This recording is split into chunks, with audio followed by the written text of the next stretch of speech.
Kwa majina naitwa Ali Yusuf Ali, ni afisa kutoka mamlaka wa kudhibiti na kupambana na dawa za kulevya hapa Zanzibar, na kwa muda huu tupo hapa katika banda letu hili katika maonyesho haya ya kibiashara ya kimataifa ya Zanzibar, katika banda letu hili la mamlaka ya kudhibiti na kupambana na dawa za kulevya kwa lengo la kutoa taaluma kuhusiana na athari za matumizi pamoja na biashara ya dawa za kulevya. Kwa hivyo napenda kuwakaribisha katika taaluma hii ili kuweza kuzungumza machache kuhusiana na dawa za kulevya. Tunajua kwamba dawa za kulevya ni janga, na ni janga la taifa, ni janga la dunia, na ni janga ambalo tayari katika jamii watu wote limewakumba kwa namna moja au nyingine. Tukizungumza dawa za kulevya kwa ufupi wake, tunaweza kusema kwamba ni kemikali au kitu chochote kile ambacho ukikitumia kinaweza kuleta mabadiliko katika mfumo wa hisia au mfumo wa ufahamu wa mtu. Kwa maana ya kwamba dawa ya kulevya inapotumika inakwenda kuathiri mfumo wa fahamu, kwa maana ya ubongo pamoja na ile kazi ambazo zinafanywa na ubongo. Dawa za kulevya katika dunia hii zipo za aina nyingi. Zipo dawa za kulevya tunaweza tukazigawa katika makundi tofauti. Kuna zile dawa za kulevya ambazo tunaweza tukazigawa kutokana na jinsi gani zinavyoathiri mfumo wa fahamu wa mwanadamu. Kundi hili la kwanza katika dawa za kulevya tunaweza tukasema kwamba ni zile dawa ambazo ukizitumia zinakuletea hisia danganyifu, hisia za kutengeneza na kujiona kwamba umechangamka, una nguvu, unajiamini na unaweza ukafanya chochote unachokitaka.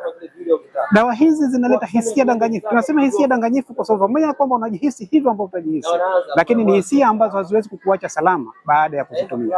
Mfano wa dawa hizi ni kama vile tunaposema dawa ya kulevya aina ya bangi. Bangi ni aina ya dawa za kulevya na inaweza ikatumika katika njia tofauti. Kuna wale ambao wanatumia bangi kwa njia ya kuvuta. Bangi ni dawa ya kulevya ambapo ndani ya bangi kuna kemikali ambayo inajulikana kwa jina la tetrahydrocannabinol au THC kwa ufupi wake. Hii ni kemikali ambayo ndio ambayo inaleta athari katika ubongo, na si tu kwamba inaathiri katika ubongo, bali inaathiri katika hata maumbile ya ule ubongo. Lakini katika kundi hili vile vile tunaweza tukakutia na dawa za kulevya aina ya cocaine. Cocaine vile vile ni dawa ya kulevya, ingawaje hizi cocaine hazizalishwi hapa kwetu, lakini ni dawa za kulevya ambazo zinazalishwa katika nchi za mbali, lakini baadaye zinaingizwa katika nchi yetu na vijana wetu wanakuwa wanazitumia. Lakini vile vile katika kundi jingine la dawa za kulevya tunakutana na kundi la dawa za kulevya ambapo tunaziita kwamba ni dawa za kulevya zinazoathiri mfumo wa fahamu na kumfanya mtu ajisikie kwamba amechoka, anasinzia na kudorora. Hizi ni dawa za kulevya ambazo tunaziita kitaalamu Central Nervous System Depressant, yani ni dawa ambazo zinaleta usingizi au zinazolaza. Mfano wa dawa hizi tunakutana na dawa aina ya jamii ya afyuni au hizi tunaziita heroin. Heroin pamoja na jamii zake zikiwemo dawa za kulevya aina ya Valium au vidonge vile ambavyo vinatumika katika hospitali zetu. Lakini vile vile dawa hizi zinapotumika, manake zinampatia mtu hisia danganyifu na kujiona kwamba anasinzia, anadorora, na anaweza kwenda kukandamiza ule mfumo wa fahamu, kwa maana ya kwamba uwezo wake wa kufikiri, uwezo wake wa kutoa maamuzi, uwezo wake wa kuchanganua mambo unarudi chini katika ile hali ya kawaida. Lakini kuna dawa za kulevya kundi jingine tunaweza tukazizungumzia zile dawa tiba zenye asili ya kulewesha. Zipo dawa nyingine ambazo tunaziita kwamba ni dawa tiba lakini zina asili ya kulewesha. Hizi ni dawa ambazo zinakuwa controlled, zinadhibitiwa kwa sheria ya mamlaka ya kudhibiti na kupambana na dawa za kulevya. Lakini vile vile ni dawa ambazo zinatumika kwa utaratibu wa daktari au pale zitakapoandikwa na daktari. Ni dawa ambazo zinatumika kwa matumizi halali, lakini kinyume na hapo atakapozitumia mtu kinyume na utaratibu, manake hizi zinaingia katika kundi la dawa za kulevya. Mfano wa dawa hizi, kuna dawa zinajulikana kwa jina la pethidine ambazo ni dawa ambazo zinatumika kama dawa ya usingizi, lakini vile vile kuna dawa aina ya Valium ambazo zinatumikana, lakini vile vile kuna dawa aina ya Tramadol ambazo zinatumika kwa maumivu makali, yani narcotic analgesic. Hizi vile vile ni katika kundi la dawa za kulevya zinazoingia katika kundi la zile dawa tiba zenye asili ya kulewesha. Lakini vile vile mamlaka kama mamlaka ni taasisi ya kiserikali ambayo imepewa uwezo au nguvu kwa mujibu wa sheria ya kuweza kudhibiti uingizaji, usafirishaji, matumizi pamoja na biashara ya dawa za kulevya kwa mazingira yetu ya Kizanzibar. Lakini vile vile bali ya kufanya kazi za udhibiti wa dawa za kulevya, lakini vile vile mamlaka hii ina deal na kitengo kimoja ambacho kinahusiana na swala zima la kinga, tiba na marekebisho ya tabia kwa wale ambao tayari wameathirika na dawa za kulevya. Tukija katika suala zima la kinga, maana yake ni kwamba tunakwenda kwa ajili ya kuikinga jamii yetu kabla ya lile tatizo halijatokea, kupitia taaluma tofauti ambazo zinatolewa katika jamii yetu. Taaluma tunazungumzia hapa ni ile taaluma ambayo itaweza kumsaidia kijana ili aweze kujua madhara ya dawa za kulevya, asije akaanza kujiingiza katika matumizi ya dawa za kulevya. Taaluma hizi zinatolewa katika njia tofauti, zikiwemo katika njia ya vyombo vya habari, ikiwemo TV, redio, magazeti, vipeperushi na vitu vingine. Lakini vile vile taaluma hii inaweza ikatolewa katika njia za mikutano ya kijamii, lakini katika matamasha ya kimataifa, lakini vile vile katika sheria za kitaifa na kimataifa.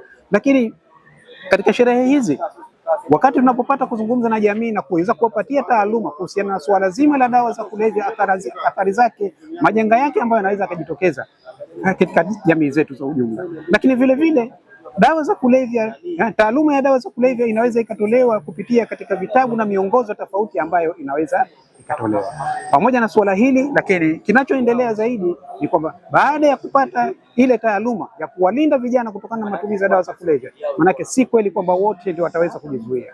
Kuna wale ambao tayari watapata hiyo athari ya dawa za kulevya, wametumia dawa za kulevya kutokana na vitu tofauti. Inawezekana kwa sababu ya ushawishi, inawezekana kwa sababu ya kuiga, inawezekana kwa sababu ya kupatikana kwa urahisi vilevi ambavyo vinapatikana katika jamii zetu. Kijana ametumbukia katika dawa za kulevya. Lakini je, baada ya kutumbukia katika dawa za kulevya, je, kijana huyu anabakishwa tu aendelee kuharibika, aendelee kuyoyoma na kuiathiri jamii? Manake kijana huyu hatuwezi kumwacha akaendelea kubakia katika jamii, akaendelea kuharibika katika jamii, bali inafikia wakati sasa Zanzibar kama Zanzibar kimeanzishwa kituo cha tiba na marekebisho ya tabia, ambapo kwa hapa Zanzibar kipo Kidimni katika wilaya ya Kati katika kisiwa chetu cha Unguja. Lazima tunasema kwamba dawa za kulevya zinapotumika, dawa za kulevya au biashara ya dawa za kulevya inapokuwa katika jamii ina madhara mengi. Na tunapozungumza madhara ya dawa za kulevya tunaweza tukayagawa katika makundi tofauti. Kuna madhara ambayo yanatokeza kutokana na matumizi ya dawa za kulevya katika madhara ya kiafya. Katika madhara ya kiafya tunaweza tukayagawa katika sehemu mbili. Kuna yale madhara ya kiafya ambayo yanatokana na afya ya akili. Dawa za kulevya zote duniani zinapotumika, kitu cha kwanza kinachoathirika ni ubongo. Manake ubongo ukiathirika, manake afya ya akili ya huyo mtu tayari inakuwa imeathirika. Kwa hivyo maradhi tofauti ambayo yanaweza kujitokeza kutokana na matumizi ya dawa za kulevya, yakiwemo sonona au maradhi yale makubwa ya ugonjwa wa akili ambayo ni kama schizophrenia na mengineyo.